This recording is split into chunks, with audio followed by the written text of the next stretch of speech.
ஏதோ ஒரு சில பிரச்சனைகள் இருக்குது, இல்லை அவங்களுக்கு உடல் ஆரோக்கிய பிரச்சனை இருக்குது அப்படின்னா அது எல்லாமே நிவர்த்தி ஆகும். எந்த சமயத்திலும் நல்ல ஒரு தன்னம்பிக்கையுடன் போராடக்கூடிய குணம் அவங்கள்ட்ட இருக்கும். கடன் சுமை குறையும். அதனால் 1, 9ஐயும் அவர் ராகு பார்க்கறதுனால இது சுப திருஷ்டியான பார்வை.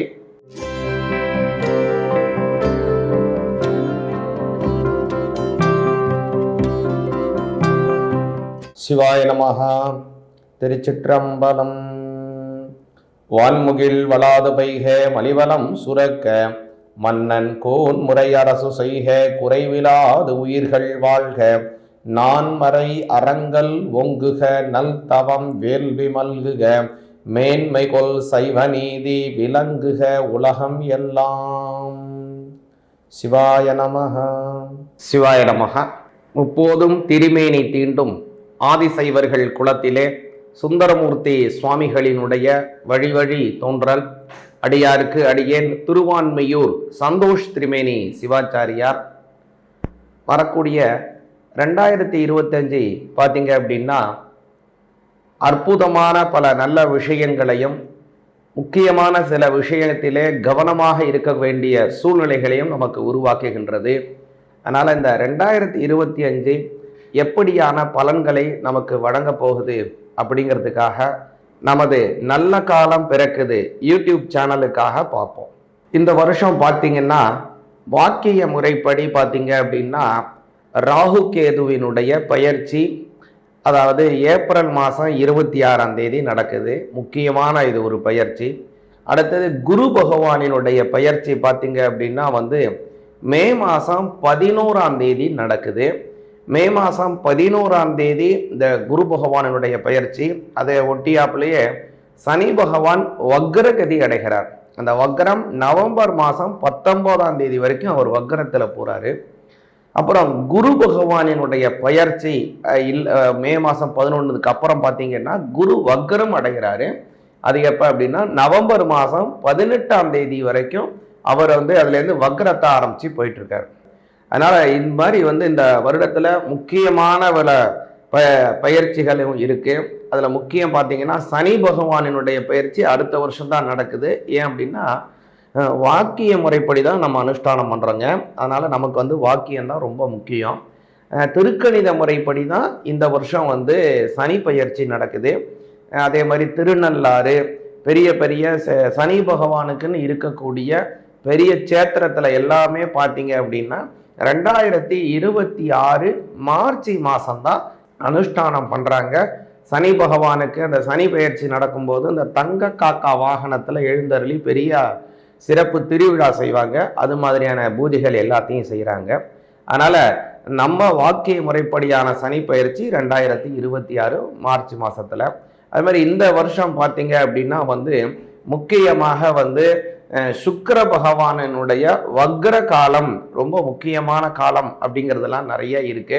அதே மாதிரி பல முக்கிய கிரகங்கள் இந்த வருடம் நல்ல அதிசாரங்கள் வாங்குறதா இருக்கட்டும், சாரங்கள் வாங்குவதாக இருக்கட்டும், எல்லாமே நல்லாகவும் முக்கியமான சில விஷயங்களை கவனமாக இருக்க வேண்டிய சூழ்நிலைகளையும் உருவாக்குது.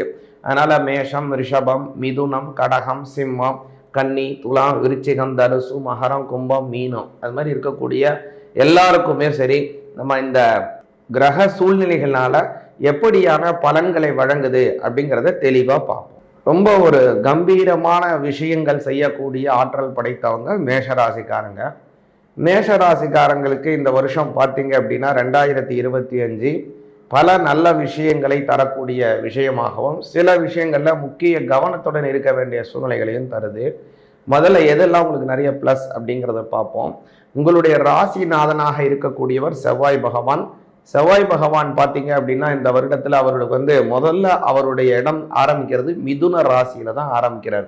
மிதுன ராசியில பார்த்தீங்க அப்படின்னா அதுலேருந்து அவருடைய சஞ்சாரத்தை ஆரம்பித்து எல்லா வகையான சூழ்நிலைகளிலும், அதாவது முதல்ல வக்ரத்தில் ஆரம்பிக்கிறாரு. வக்ரத்தில் அப்படியே பின்னோக்கி போய் பிப்ரவரி 11ஆம் தேதி அப்படியே பேக்ல ஒரு கட்டம் பின்னாடி போயிட்டு மறுபடியும் வக்ர நிவர்த்தி அப்படிங்கிறது பார்த்தீங்க அப்படின்னா பிப்ரவரி மாதம் 19ஆம் தேதி தான் அவர் வக்ர நிவர்த்தி அடைந்து நேர்கதிக்கு மாறுறாரு. அதுக்கப்புறம் ஏப்ரல் 7ஆம் தேதி கடகராசிக்கு வராரு. அதாவது 4ஆம் பாவத்திற்கு வக்ரத்தை நிவர்த்தி செய்து கொண்டு வராரு. இந்த 4ஆம் மாதம் அப்படிங்கிறது உங்களுடைய ராசிநாதன் 7ஆம் பாவத்திலே போகக்கூடிய மாதமாக அமையுது. அதனால் இந்த 4ஆம் மாதத்தில் ரொம்ப நாளாக யார் யாரெல்லாம் மேஷ ராசிக்காரங்க வீடு வாங்காமல் இருக்கீங்களோ அவங்கெல்லாம் அந்த சமயத்தில் வீடு வாங்கக்கூடிய ஒரு யோக பலனை உருவாக்குவாருங்க இந்த செவ்வாய் பகவான். அது மட்டும் இல்லை, 7ஆம் அதிபதி அஷ்டமஸ்தானமாதிபதி, அதாவது ஆயுள் ஸ்தானம் அப்படின்னு பேர். அந்த ஆயுள் ஸ்தானாதிபதி 4ஆம் பாவத்தில் போகிறது ரொம்ப நல்ல பலனை உங்களுக்கு தருங்க. இது எந்த மாதிரியான பலன் தரும் அப்படின்னு கேட்டிங்க அப்படின்னா, தாயாருக்கும் உங்களுக்கும், உங்களுடைய அம்மாவுக்கும் உங்களுக்கும் ஏதாவது சில விதமான குடுக்கல் வாங்கல் இருக்குது, அவங்கக்கிட்ட அதை சுமூகமாக பேசி தீர்க்கணும், அல்லது வேறு விதமான சங்கடங்கள் இருக்குது, ஏதோ ஒரு சில பிரச்சனைகள் இருக்குது, இல்லை அவங்களுக்கு உடல் ஆரோக்கிய பிரச்சனை இருக்குது அப்படின்னா அது எல்லாமே நிவர்த்தி ஆகும். ஏதாவது சொத்து வாங்குறது, விற்கிறது, இல்லை உங்கள் அம்மா பேரில் இருக்கிறத உங்களுக்கு டிரான்ஸ்ஃபர் பண்ணுறது, அல்லது அம்மாவுக்கு இருக்கக்கூடிய ஷேர்ஸ் அவங்களுக்கு மாற்றுறது, இந்த மாதிரி ஏதோ ஒரு விஷயங்கள் நடக்கிறதுக்கான வாய்ப்பை இது உருவாக்கும். அஷ்டமாதிபதி 4ஆம் பாவத்தில் போகிறதுனாலங்க. அது மட்டும் இல்லை, அவர் தான் உங்களுக்கு ராசிநாதனும் கூட. அப்புறம் அவர் பார்த்தீங்க அப்படின்னா அந்த ஏப்ரல் மாதத்தில் சூரிய பகவான் முக்கியமாக உங்களுடைய ஜென்மஸ்தானத்துக்கு மாறுவார். 5ஆம் அதிபதி ஜென்மஸ்தானத்துக்கு வர்றதுனால அந்த சமயத்தில் ஒரு குலதெய்வத்தினுடைய அனுகிரகமும் உங்களுக்கு கிடைக்க வாய்ப்பு இருக்குது. ரொம்ப நாளாக குலதெய்வத்துக்கு போய் வழிபாடு செய்யாமல் இருக்கீங்க, இல்லை நம்ம இது மாதிரி சாமிக்கிட்ட ஒன்று வேண்டுறீங்க, இந்த மாதிரி கல்யாணம் ஆனால் இந்த மாதிரி வரேன், நடந்து வரேன், பாத யாத்திரை வரேன், அல்லது மொட்டை போடுறேன், இந்த சாமிக்கு பொங்கல் வைக்கிறேன், இந்த மாதிரி காவடி எடுக்கிறேன், இந்த மாதிரி செய்கிறது வேண்டுதல், அபிஷேகம் பண்ணுறேன், இந்த மாதிரி ஏதோ ஒன்று வேண்டி கொண்டு நேர்த்தி கடன் செஞ்சுக்கிட்டு, ஆனால் அந்த கல்யாணம் நடந்த பிறகோ அல்லது குழந்தை பிறந்த பிறகோ வீடு கிரக பிரவேசம் ஏதோ ஒன்று செய்த பிறகு அதை நீங்கள் தள்ளி தள்ளி போகி கொண்டு இருக்கீங்க அப்படின்னா அந்த மாதிரி செய்யறது எல்லாமே மாற்றமாகி அந்த சாமியை போய் கும்பிடுறது, முக்கியமாக உங்கள் குலதெய்வத்தை போய் வணங்குறது போன்ற நல்ல பலன் இந்த ஏப்ரல் மாதத்தில் வருது. ஏன்னா 5ஆம் அதிபதி, அதாவது பாக்யஸ்தானாதிபதி சூரிய பகவான், அவர் உங்களுடைய ஜென்மஸ்தானத்தில் உச்சமடைகிறார். அந்த ஜென்மஸ்தானத்தில் உச்சமடைகிறது ரொம்ப நல்ல பலனை உங்களுக்கு கொடுக்கும்.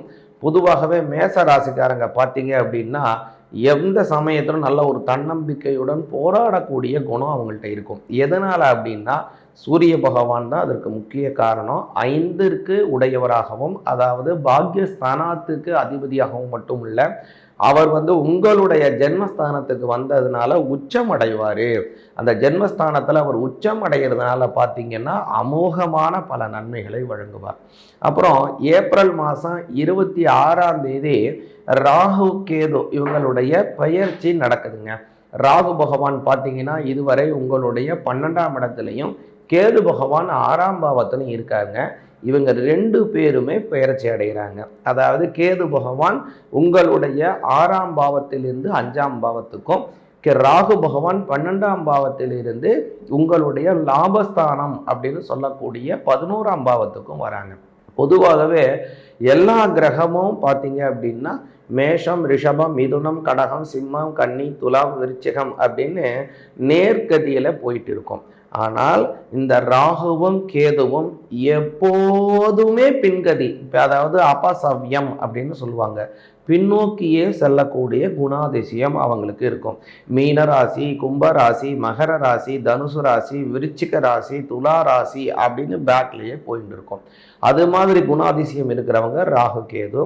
அதே மாதிரி தான் இந்த தினையும் உங்களுடைய 12ஆம் பாவத்திலேருந்து 11ஆம் பாவத்துக்கு வராரு ராகு.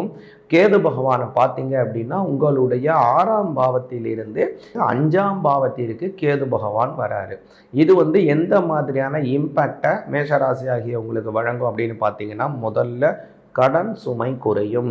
கேது 6ல் இருக்கிற சமயத்தில் கடன் ஏற்பட்டிருக்கும். 6ஆம் பாவம் அப்படிங்கிறது உங்களுடைய கடன்களை தரக்கூடிய ஸ்தானம். அதனால் கடன் வாங்கியிருந்தீங்கன்னா அந்த கேதுனால இப்போ கேது பகவான் 5ஆம் பாவத்திற்கு மாறிவிட்டபடியினால கடன் சுமை ரொம்ப ரொம்ப குறையும். அதிகமாக வட்டி கொடுத்து கடன் கொடுத்துட்ருக்கீங்கன்னா வட்டி சுமை குறையும்.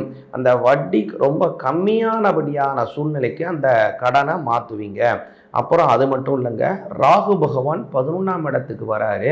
அதனால் லாபஸ்தானம் வலிமை அடைகிறது. 11ஆம் பாவங்கிறது லாபஸ்தானம். அவருடைய 3ஆம் பார்வையாக உங்களை பார்க்குறாரு. அதே மாதிரி 11ஆம் பார்வையாக உங்களுடைய 9ஆம் இடத்தை பார்க்குறாரு ராகு பகவான். அதனால் 1, 9ஐயும் அவர் ராகு பார்க்கறதுனால இது சுப திருஷ்டியான பார்வை. அதனால் தன்னம்பிக்கையுடன் செயல்படுவீங்க ஏப்ரல் மாதம் 26ஆம் தேதிக்கு மேலே. அப்புறம் முக்கியமான விஷயம் என்ன அப்படின்னு கேட்டிங்கன்னா, உங்களுடைய 7ஆம் இடம் வலிமை அடைகிறதுனால திருமணம் ஆக வேண்டியவங்களுக்கு திருமண பாக்கியம் உறுதி செய்யப்படும். கேது 3ஆம் பார்வையாக உங்களுடைய 7ஆம் பாவத்தை பார்க்கறதுனால திருமணம் ரொம்ப நாளாக தள்ளி போகிறவங்களுக்கு திருமண பாக்கியம் கைகூடும். இது மாதிரி பல நல்ல விஷயங்கள் இந்த ராகு கேதுவினால நடக்க போகுதுங்க. அப்புறம் முக்கியமான விஷயம் என்னன்னு கேட்டிங்கன்னா, சனி பகவான் உங்களுடைய 11ஆம் பாவத்தில் தான் உட்கார்ந்துருக்காரு. இந்த சனி பகவான் பார்த்தீங்கன்னா இடையில வக்ரகதி அடைகிறாரு. 10ஆம் அதிபதி 11ஆம் பாவத்தில் வக்ரம் அடையுது. பார்த்தீங்கன்னா உங்களுக்கு அமோக வெற்றிகளை தரும். அப்புறம் குரு பகவான் பார்த்தீங்கன்னா உங்களுடைய 2ஆம் இடத்துல இருக்காரு. 2ஆம் இடத்துல இருந்து அவர் 3ஆம் பாவத்துக்கு மாறுறாருங்க. இந்த குரு பகவான் 3ஆம் பாவத்தில் மாறக்கூடிய காலம் அப்படிங்கிறது பார்த்தீங்கன்னா மே மாதம் 11ஆம் தேதிக்கு இந்த குரு பகவானினுடைய பெயர்ச்சி நடக்குது.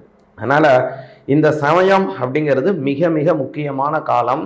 ஏன் அப்படின்னா குரு 3க்கு போகிறது ரொம்ப நல்லது தான். அது மட்டும் இல்லை, அவருடைய 7ஆம் பார்வையாக உங்களுடைய 9ஆம் பாவத்தை பார்க்குறாரு. 5ஆம் பார்வையாக உங்களுடைய கலத்திர ஸ்தானம்னு சொல்லக்கூடிய வாழ்க்கை துணைவர் ஸ்தானத்தை பார்க்குறாரு. அது மாதிரி அவருடைய 7ஆம் பார்வை உங்களுடைய பூர்வ புண்ணிய பாக்கிய ஸ்தானத்தை பார்க்குறாரு. அதே மாதிரி உங்களுடைய லாபஸ்தானத்தில் அதில் ஏற்கனவே ராகுவும் இருக்காரு, சனியும் இருக்காரு. அந்த இடத்த குரு பகவான் பார்க்குறார். அதனால் அமோக வெற்றிகள் கிடைக்கும். துர்கா தேவியை வழிபாடு செஞ்சீங்கன்னா அமோக பலன்கள் உண்டு. இதில் முக்கியமாக நீங்கள் கவனிக்க வேண்டியது ஏன் அப்படின்னா, 3ஆம் இடத்துல இருக்கிறார் 12ஆம் அதிபதியாக இருக்கக்கூடிய குரு பகவான். அதனால் வாழ்க்கை துணைவருக்கும் உங்களுக்கும் சில கருத்து வேறுபாடு ஏற்படுறதுக்கும், அல்லது அவங்கள விட்டு கொஞ்சம் வெளியூர் வெளி இடத்திற்கு தள்ளி போகக்கூடிய அமைப்போ, தொழில் நிமித்தமாகவோ பணி நிமித்தமாகவோ தள்ளி போகக்கூடிய அமைப்போ ஏற்படலாம். அதனால் நீங்கள் துர்கா தேவியை வழிபாடு செஞ்சீங்கன்னா உங்களுக்கு நல்ல பலன் கிடைக்கும். சிவாய நமः.